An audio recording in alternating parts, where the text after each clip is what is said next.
Now we're going to talk about major terrestrial biomes. Terrestrial biomes, of course, are on land, and these are largely due to the, like I was saying before, in terms of temperature and also in terms of rainfall.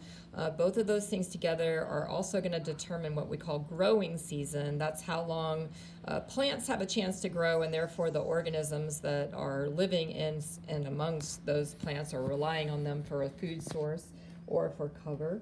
And so most of the ecosystems here, you can kind of look over this map. We're going to talk about most of these maybe in a slightly different form than it is in this textbook, but mostly it'll be pretty much the same. But notice that it's based on latitude. If you look, for example, at desert, which is yellow, notice that they're all around 30 degrees. All right, 30 degrees north and south are our biggest deserts, and that's because that's where the air is the driest, and also they are usually intercontinental. That means they are away from water sources. Now, that's not always the case, but generally speaking, that's where you would expect to find a desert. Another one is Arctic tundra. So above that is ice. So this purple up here is all just polar ice, but tundra is where it is cold most of the year. That is, it's frozen over most of the time. So you can see in North America, that's a major part of the landscape. Now notice how it dips down here into the mountainous regions. So I want to just make a point before we go on, is that as you go up in latitude, it's the same as going up in altitude. So the reason why it dips down here is because these are high mountains here. So you would see Arctic or alpine tundra on top of those mountains. So it's kind of a similar looking ecosystem in terms of the features of the ecosystem, but it's due to going up a mountain as opposed to going up in latitude. All right. So anyway, you can have a look at that on your textbook. I gave you guys this handout. This handout is just kind of dividing in terms of temperature. So this is the coldest temperature over here and the warmest, and in terms of rainfall, the least rainfall and the most. All right. So this is a good one to kind of set in your mind the differences in the kinds of ecosystems. So tundra up here, like I said, it's a very cold ecosystem. It only has a growing season of a couple of months, and things that are there are coming out and doing their thing in a big way. So this is where there's a lot of, for example, in the summer, a lot of mosquitoes and flies and biting flies and all kinds of things like that. And that is why a lot of birds will follow or go up there in the summer, because it's a giant food source for them. So they start up there, and then as the winter progresses, they will move further south following the food source. So this is a migratory kind of situation. The next system down is called taiga. This is also called coniferous forest. This is what you would expect in, say, a lot of places, going up the side of the mountain, but also just in the northern parts of the United States or in Canada. And taiga is characterized by frozen soils. Frozen soils are different than permafrost that you would see in the tundra. That is permanently frozen soils. They never thaw out, so they're really hard as rocks.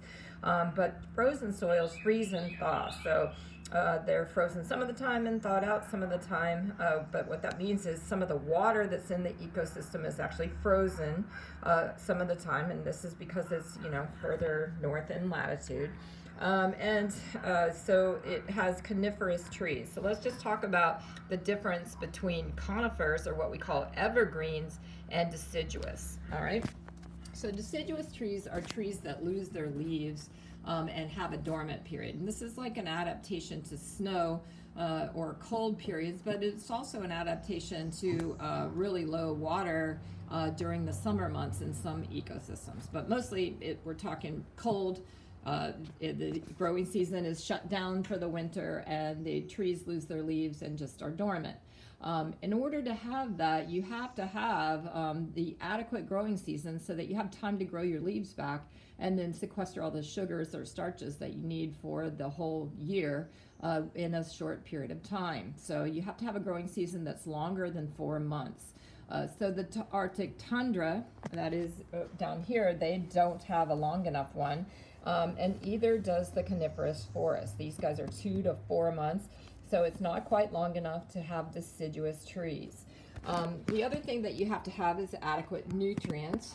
That would be your soils have to be good. You have to have adequate water. So again, that's another reason for this being there, is because their water is mostly frozen. The last thing you have to have is adequate light. In this case, they have adequate light, although there's some dark periods or darker periods. But this is like in a really heavy forest. The plants at the base of the forest or in the lower part of the canopy would not get enough light, and therefore they would not be able to be deciduous. So you would not see them. Now, evergreens, they never lose their leaves, and they are not going to be, they cannot, or the reason that they don't lose their leaves is because they don't have one of these features. So in the case of, like I said, taiga, they don't have adequate water because it's frozen, and they also don't have an adequate growing season. All right, so as you move down in latitude a little bit, the temperature's getting a little bit warmer. Of course, these are broken into things that that are, we didn't divide them as much, or we're not going to divide them as much this way. So they have here chaparral. Chaparral in the United States is near San Diego. This is like, I always think of this as Roadrunner. So it's like where you have the really short plants, and then you have like a lot of space in between them, and you have animals that can use that shrubby kind of vegetation. Typically it's really hot and dry in the summer and really cold and wet during the winter, and there might be fire in that ecosystem. And then you also have you could have grassland at that latitude, and grasslands are usually somewhat dry, but they have a lot of turnover of grass, which means their soils are usually pretty good. And then you can have temperate deciduous forests. So deciduous forests would have all of these things. They're going to have a growing season that's 4 to 6 months long. They have good soils. They have lots of water, lots of light, so they can afford to be deciduous. And then we also, down here, this is the hottest, driest, that's desert. This is grasslands. The grassland's kind of in the middle there. Savanna is not much in the United States, except for, little small spurts of it, like Payne's Prairie is considered a savanna. Savanna, I always think of like Lion King. Scattered trees, maybe occasional fire. Water is variable. Growing season is variable. And tropical rainforest, of course, is the most diverse ecosystem, the most developed in terms of canopy, different levels of the canopy, undergrowth, mid-story, top canopy, and emergent canopy. So they're very different kind of ecosystem, and those are found around the equator. All right, so in the United States, if you turn this over, you'll see a little map here, and this is divided by latitudes, and I always kind of superimpose the United States on this part. All right, so I did that up here, so I'll just back up so you can kind of see. So that you have temperate rainforests is like Washington State, or Oregon in some places, but mostly Washington. You have taiga, which is all across the northern part of the country. Chaparral, which is down near kind of San Diego, the desert.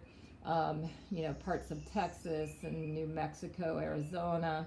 And you have grassland that is all in between. And remember that it's dry here, and the reason why is because of the rain shadow. Remember, there's mountains here, and as the air moves in, it drops all the rain on this side, and you've got a drier system on this side picking up water as it makes it towards the Mississippi Valley.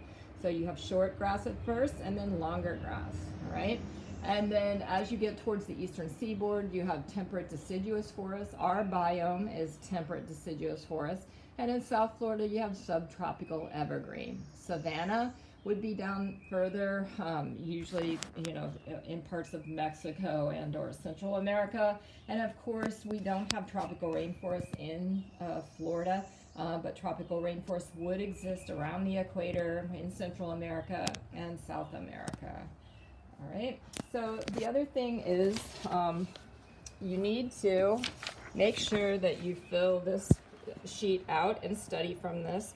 You can mostly find this information from your textbook, but if you can't, or from the sheets that I just gave you, but if you can't, you can probably find it online. All right,